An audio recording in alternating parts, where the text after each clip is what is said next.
Okay, you're right. Okay? Yep.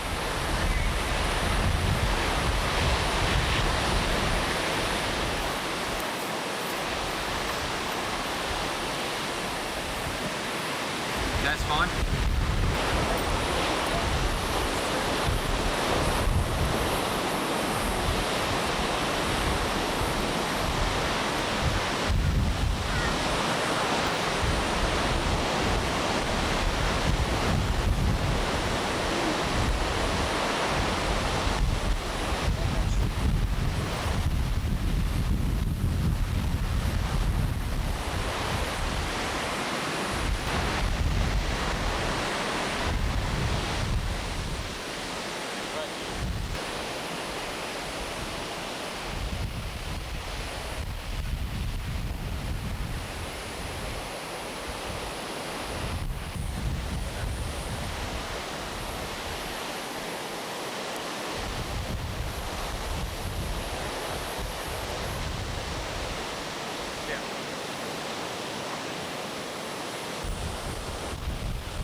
Mark, what's your understanding of the decision today? It is a fundamental violation of the Land and Environment Act. It also could have caused problems for the Coastal Protection Act. It would have created problems right along the coast of New South Wales. Well, you've been fighting for a long time. How do you feel? Incredible. We can't relax at this stage. The Mayor, Alderman Smith, has indicated that he will try to find a way around this. So we'll be keeping on guard, and we also have the Parliament sitting in February. We believe we have the numbers for that, and that will be the final nail in the coffin. Well, you think you've stopped the outfall? We've stopped it for the time being. We have to wait and see what the way the situation eventuates, but this has made our job that much easier. We don't have to have people being arrested over the Christmas break. They can enjoy their Christmas instead. The City Council's made it clear that they've got a commitment for an ocean outfall, though. Do you think you can stop them? Yes, we believe. That's why we've been fighting for so long. We believe that they're totally on the wrong track. They're in a system where they're planning on wasting water, they're wasting money. Well, if you have put the kibosh on the outfall, have you got something else to offer them in the way of sewage disposal? The city has got to grow. We've been offering for the last 4 years that they upgrade the treatment for the present system at Willis Creek using preferably membrane filtration, and then they get reuse started. One of the problems has been that the council hasn't been fair dinkum about getting the reuse underway. This should force the issue. Now, do you think... How's the decision been received in the town of Emerald Beach? Emerald Beach is absolutely ecstatic. If you walk around the streets at the moment, you'll see smiles from one end of the place to the other. Not only Emerald Beach, but the city of Coffs Harbour, and I'm sure people will be celebrating right along the coastline, because this is a vital issue for all people who love the ocean, love their environment. It's getting really good.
Unless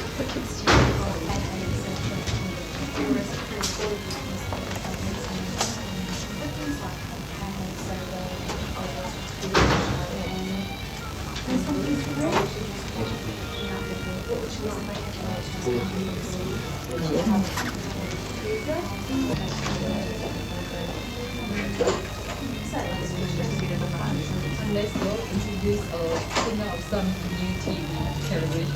Oh, I think is that the reason why I say it's so for me?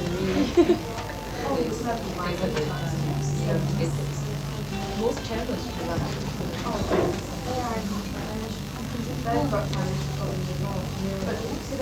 And maybe extending the network. But I get the program.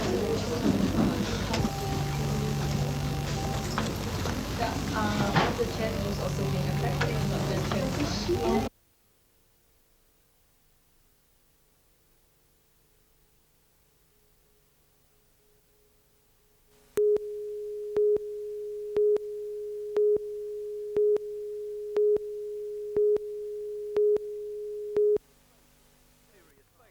Serious faces at today's Child Health Conference and a serious message.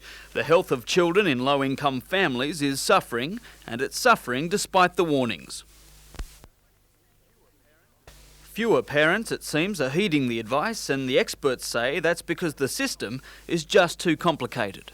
Because of the split in responsibility for health services between the Commonwealth and the states and local government or private providers, that we often find that people fall through the net.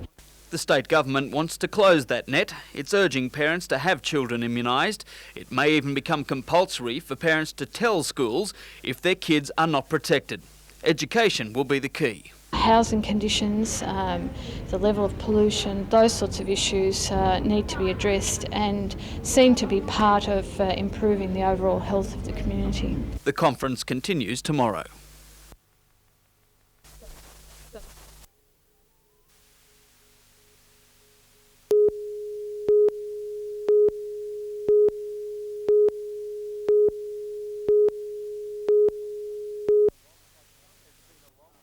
It's been a long, hot summer for the Newcastle Knights. Training was back into full swing in November. Now the season of opportunity, as Coach Waite calls it, is underway. The young fellows are really putting in because they know sooner or later their opportunity will come in 92. Two of those youngsters, 20-year-old Matthew Rodwell at halfback and speedster Brad Godden, are making an early claim. They've been named in the 17-man squad for the clash with the Roosters on Saturday. But David Waite isn't expecting too much from his charges. It's just a stepping stone in the preparation for March 22, and that's how we'll be operating. We'll be putting into practice some of the things that we've been practicing. But inevitably there will be the personal push for the key positions. In 92, former centre come 5'8" Robbie McCormack is lining up at hooker, a move David Mullane will no doubt be keen to keep at bay. Also in the running for the number 9, tough defender Max Chapman. Good news for the team tonight. Former East player David Smith will arrive in Sydney after a stint in France. The Knights had not heard from their new acquisition in 10 days. It's expected he'll be fit to play in the trial. Peter Ryan, NBN News.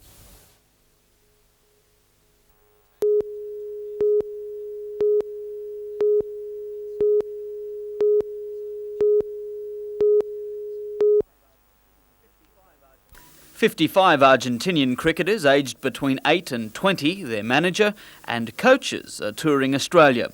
14 of the players were in Tamworth for today's game with a local under-16 side.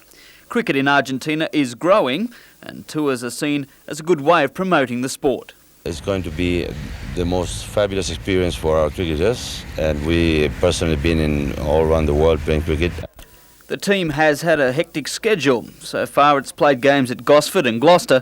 From Tamworth it travels back to the Hunter Valley for games at Scone, Singleton and Raymond Terrace.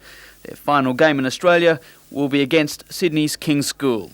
Then it's off to the land of the long white cloud for another round of games.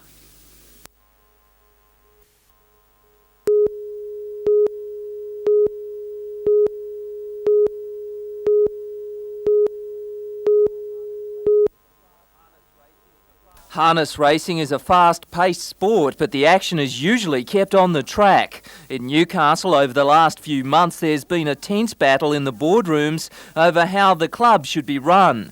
Gordon Lockman has been fighting for his job, but last night the club committee sacked him. He's failed to comply with the directives of the committee, and I don't believe any secretary manager can put himself above the members or the committee of a club. Lockman was put on notice 2 months ago over allegations the club's $2.5 million turnover was dropping away. Today, a controversial letter from the governing Harness Racing Authority of New South Wales was made public, alleging the financial position of the Newcastle club is unacceptable and immediate action was needed to rectify the position. Lockman denies any mismanagement and says everyone is in recession. Harness racing is going through a very poor trot right throughout Australia. Don't underestimate that. But despite the hard times, it's generally accepted harness racing in Newcastle is the strongest in the state. Mr. Lockman says moves he had begun would see an upward curve in the finances in the coming weeks. The club will call for a new manager in a month. President Tony Halpin admits it's been a messy incident and says it's time for the action to get back on the track.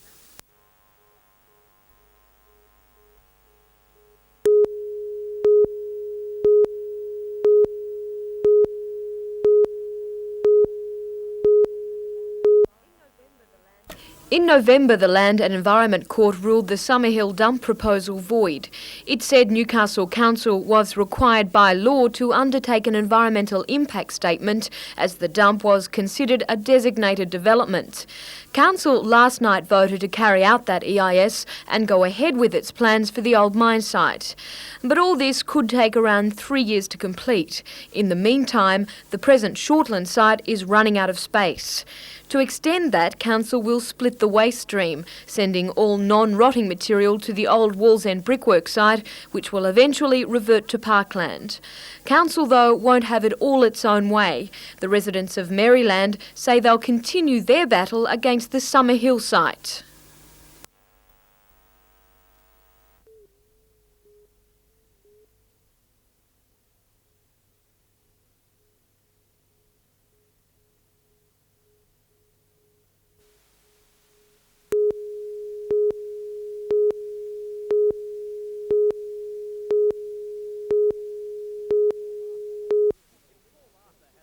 If Paul Arthur had a curriculum vitae, it would read something like this. New South Wales cross-country champion, 3rd in the national cross-country titles, 5th in the city to surf, 1st in the Lake Macquarie half marathon, and last week he topped it all off, 7th in the Tokyo half marathon. Officials were so impressed, they've invited him back and given him a chance to stake his claim for Olympic selection. The big question, can he run 42 kilometres? Deacon Monaghetti asserts for selection, qualifying time 2 hours 12 minutes. It's going to be hard, it's a quick time, but I've been doing the training, like I get out in the forest and I run for 3.5 hours, so when I line up I don't think anyone's trained as hard as I have, so I just keep that in my mind and just go for it. For 3 hours every day, Paul pounds the pavement and heads bush, a long, rough course which he set himself. Yeah, occasionally my mates join in with me, but mostly it's all done by myself. D-Day is Sunday week. If he doesn't make it, well, there's always the World Cross Country Championships in Boston later this year, and of course Atlanta in 1996. Anthony Griffiths, NBN News.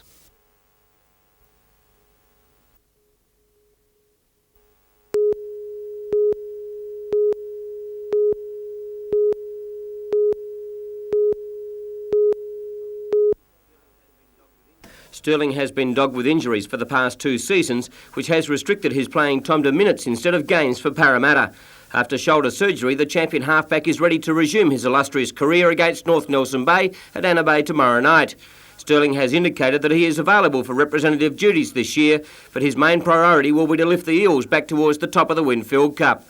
At the International Sports Centre also tomorrow night, the Newcastle Knights meet Eastern Suburbs in their first trial match of the year and will be keen to see that everyone has shaped up well after the Christmas layoff. Coach David Waite has given a few of the young guns a chance to impress before the season proper gets underway, and there is likely to be a number of positional changes from the side that took the paddock in the last match in '91. And a unique promotion at Catherine Hill Bay on Sunday. Charlestown Brambles and Maitland will meet in the first ever game of rugby league at the Bay, and both camps are fielding in excess of 56 players, dispelling any rumours regarding the Pumpkin Pickers not having sufficient numbers for this coming season. Add to that match Western Suburbs and Balmain clashing at Harker Oval on Sunday, and there is a feast of footy about this weekend. Pity the poor old chaps chasing the much smaller leather ball. They actually think it's the cricket season.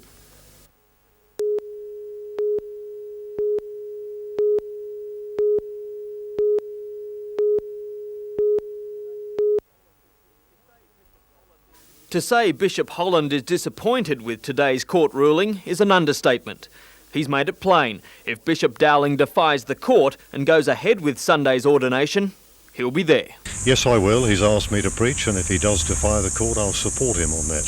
I've said I'll go to preach at that service. It's a service of worship to God, and when I'm there, I'll be worshipping God. I won't be at all aware of what judges in the Supreme Court have told me. And as for the 11 women who are in retreat preparing for the ceremony, I should think they're devastated. Fears now that the ruling will drive women from the Anglican Church. I think it's a very sad day for the Church when decisions about who are to be ordained are being decided by the secular courts and not the Church. I think it's a terrifying day for women generally. A final decision will be made in July when the General Synod meets. Bishop Holland has warned the battle is not over. If the National Church say no as a result of a very small minority, then I think those of us bishops who feel we want to go ahead will have to take our decisions after that. Bishop Holland says he'll press on with his own plans for the ordination of women. He's going to call a meeting of his own synod set down for March. Anthony Griffiths, NBN News.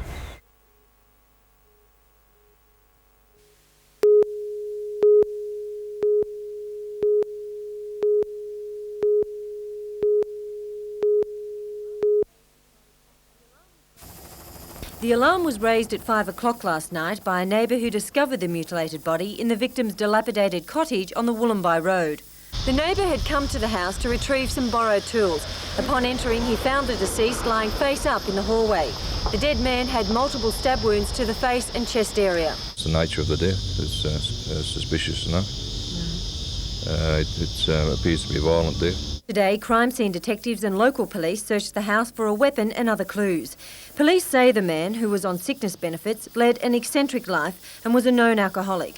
He'd moved to the area from the Central Coast 4 years ago, but was a loner, mostly keeping to himself. At the moment, it's causing some difficulties because he had no close friends, no associates that we can establish at this stage. The 37-year-old man was last seen alive around lunchtime yesterday walking down the main street. Cessnock police are asking anyone who may have seen or known the deceased to contact them. The incident has rocked the small community, which still recalls an unsolved murder that occurred less than 2 years ago. 66-year-old George Woodcock was bludgeoned to death in the bedroom of his Western home. At this stage, police don't believe the two are linked. Catherine Lamond, NBN News.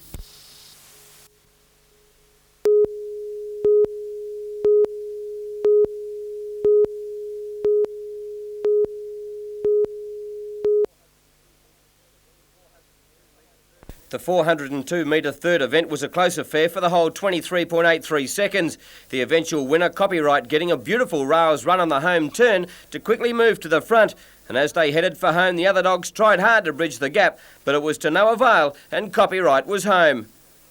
2, 4 and 8 were the official placings in the final. Copyright starting at 7-2, Warrie Allen 10-1, and Dominic Class the even money favourite. The margins 1.5 lengths by 2 lengths, and the time 23.83.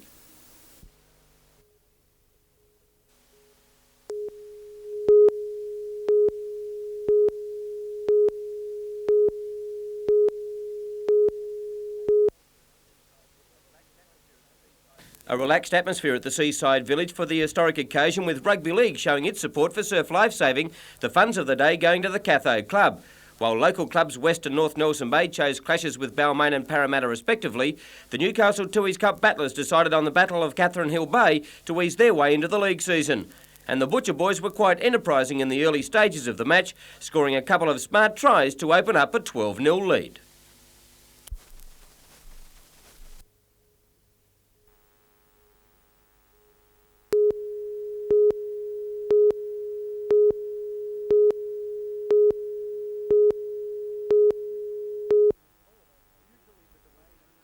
Usually the domain of holiday makers, Port Stephens was the meeting point on the weekend for some of Newcastle City Council's decision makers. The Blue Water Wonderland set the scene for a think tank comprising 12 aldermen, as well as council officers and a consultant.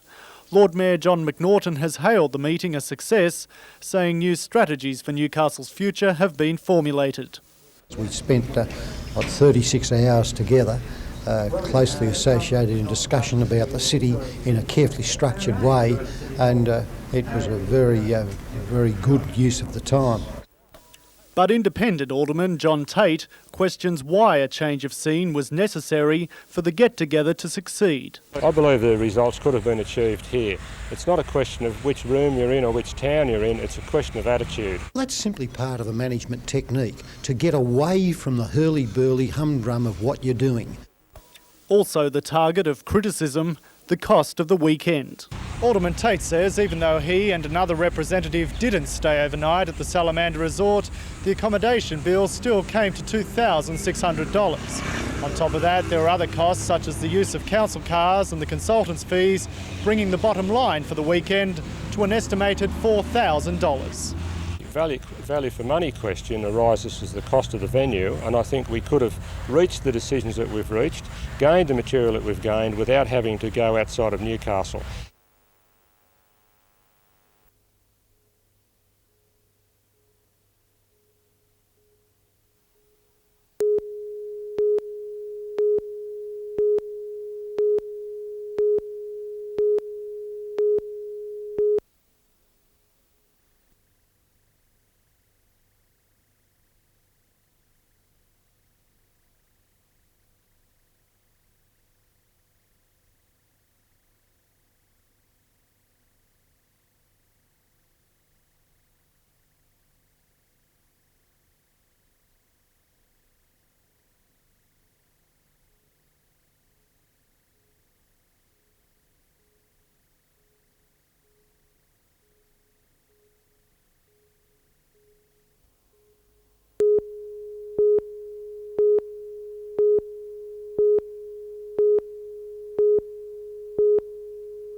Three years later, Glenn Dodds returned to the scene to recall how he'd been working in the Maitland Mall when he heard a woman's cry for help.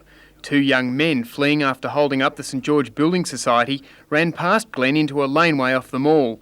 Glenn thought the best thing to do would be to chase the bandits. I just yelled out and told them if they're not quick enough, I was going to catch them. I caught up to the slowest one and I took an almighty leap in the air and dived on top of him and grabbed hold of the bag he was carrying. I thought maybe that was where the money was, and I hung on to that and then grabbed hold of his legs as well and rolled up in a ball on the ground. Glenn clung like a terrier despite being kicked and punched, receiving 2 black eyes and a bleeding nose. The bandits finally broke away, leaving behind the loot and a phony gun. One man was later arrested and convicted. The Australian Association of Building Societies today presented Glenn with a cheque for $3,400, ironically about the same amount he managed to rescue. Glenn's courage was also recognised by Chief Superintendent Rick Kane, who presented a bravery citation. Glenn says he'd gladly tackle any other lawbreakers. It wasn't particularly bank robbers. I think I'd do it to anyone that was committing a crime. People have got to do something about it. There's too much crime now. Also in Maitland, the Maitland Drug Squad has discovered another marijuana crop. More than 120 plants with an estimated street value of $200,000 were seized from forestry land in the Wattigan Mountains south of Cessnock. It's the third haul in less than a week, with the summer growing season at its peak. Andrew Lobb reporting for NBN News.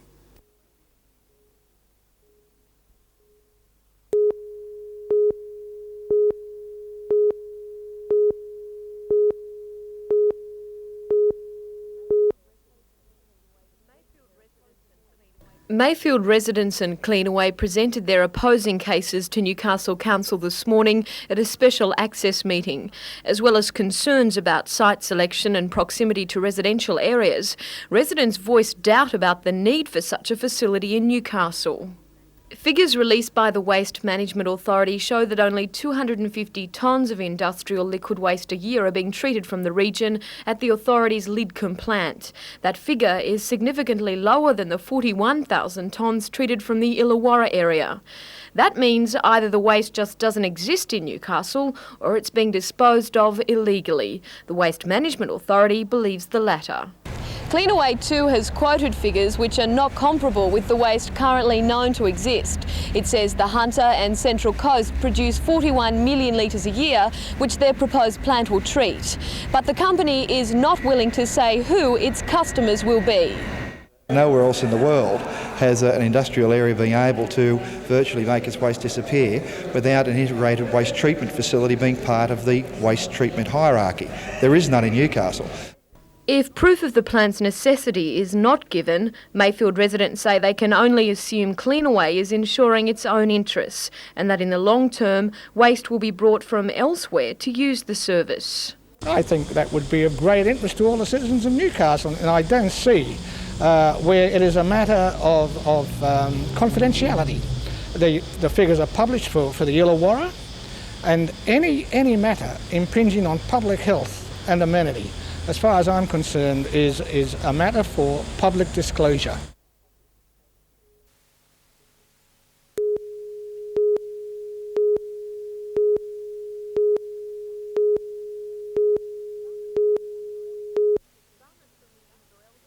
Farmers from the Inverell district have been given an introduction to yabby farming at a seminar run by the South Australian Department of Fisheries and the Inverell Business Enterprise Centre.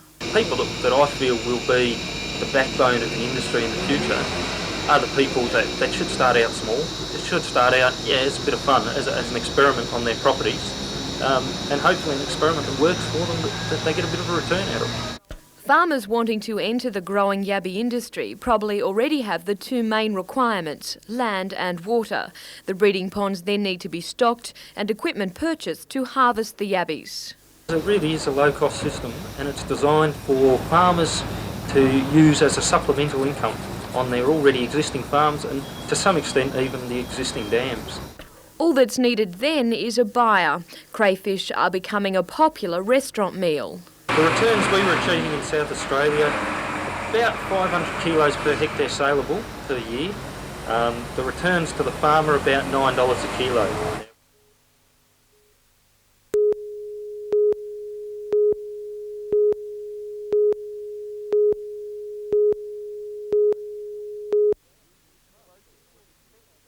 The project was expected to begin this month, but according to the developers, Australian Advanced Wool Processing Group, there have been some hiccups. Due to some unforeseen circumstances, a few contracts with international markets which took a little bit longer than anticipated to tie up, it's been delayed till around about July. Adding to the confusion, no site has been confirmed, but Dungog Council is confident it can provide the 300 hectares needed. We'll make sure that we find them some land. The plant, which plans to clean wool from across the state, would be a huge boost for Dungog, suffering through a recession and drought. Environmental questions over the disposal of waste products from the cleaning process have been dismissed. A study is being commissioned to monitor any possible problems.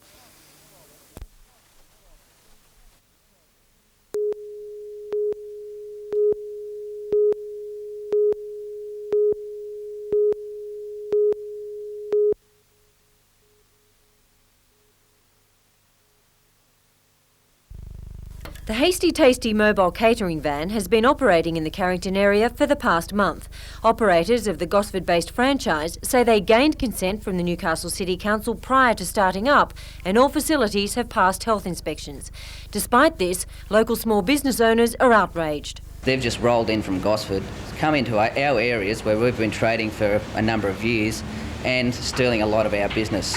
Well, within 3 weeks, 5 people have been dismissed and about 15 other casuals have had their hours cut down. Mr Delaney says he doesn't condone competition. The real issue is that the Gosford business is draining Hunter money. The operators disagree. I don't really think it's quite a problem being a local company, because McDonald's isn't local, Kentucky Fried Chicken isn't local. I'll give you 2 minutes. I mean, everything they provide the good service and the good quality of the food, like we're providing excellent quality and good service, friendly smiles. they wouldn't be in the situation what they're in now, would they be? And there appears to be consensus among customers. Yeah, well, it's easier for us because we don't have to go down to the shop, and it's a lot more. It's just as good. Food's just as good too. So there was hardly any food in the shop we used to go down. You go around to get a drink, there's no drinks. Despite this, Mr Delaney has called a meeting of business owners on Monday night to engender local support and a strategy to stop Hasty Tasty. This plan will then be presented to City Council. When contacted today, Hasty Tasty management said it intends introducing more runs in the Newcastle area with the view to setting up a depot within the next 6 months.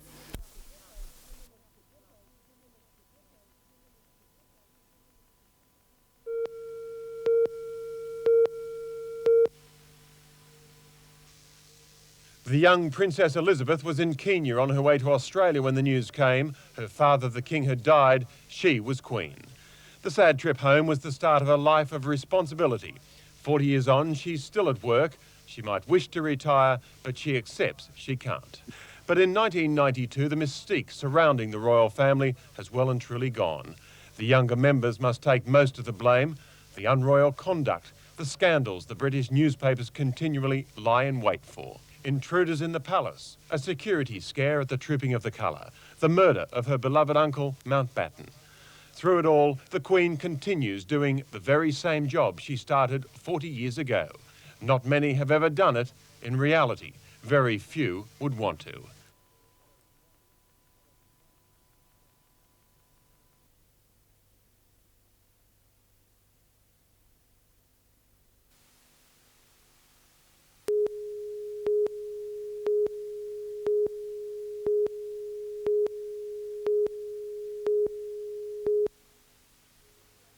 The situation in the New England is expected to worsen overnight. Areas most affected by the downfall include Tamworth, Corindi and Narrabri. The Peel River peaked at 4.2 metres earlier today and then fell, but it is now expected to reach a second peak of 4.5 metres later this evening. Closures overnight are expected on the Oxley Highway between Gunnedah and Tamworth, with the New England Highway already cut at Scone in the Hunter Valley. Police and emergency services say no homes at this stage are under threat, but river and creek levels are being constantly monitored.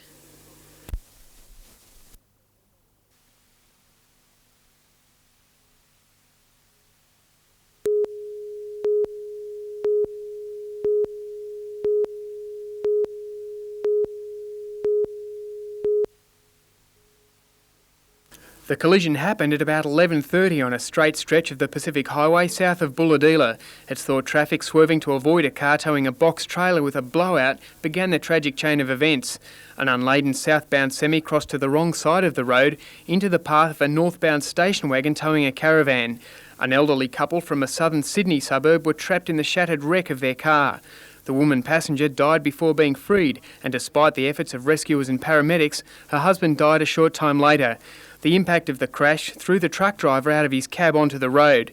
He was treated for minor injuries. A female passenger in the truck was uninjured. Police are seeking help with their inquiries into the cause of the crash. There was two vehicles that were following a car and a caravan, a Valiant, towing a box trailer. Those two vehicles were preceding the truck. We are very interested in speaking to those people. Traffic was halted as the rescue helicopter airlifted the injured truck driver to Newcastle. Soon after the road was reopened, ambulances were called to another crash a few kilometres away. Police are urging motorists to drive carefully. If people don't drive to these conditions and be aware of other vehicles around them on the road, these accidents will continue to happen, and I don't know what we're going to do about them. I really don't.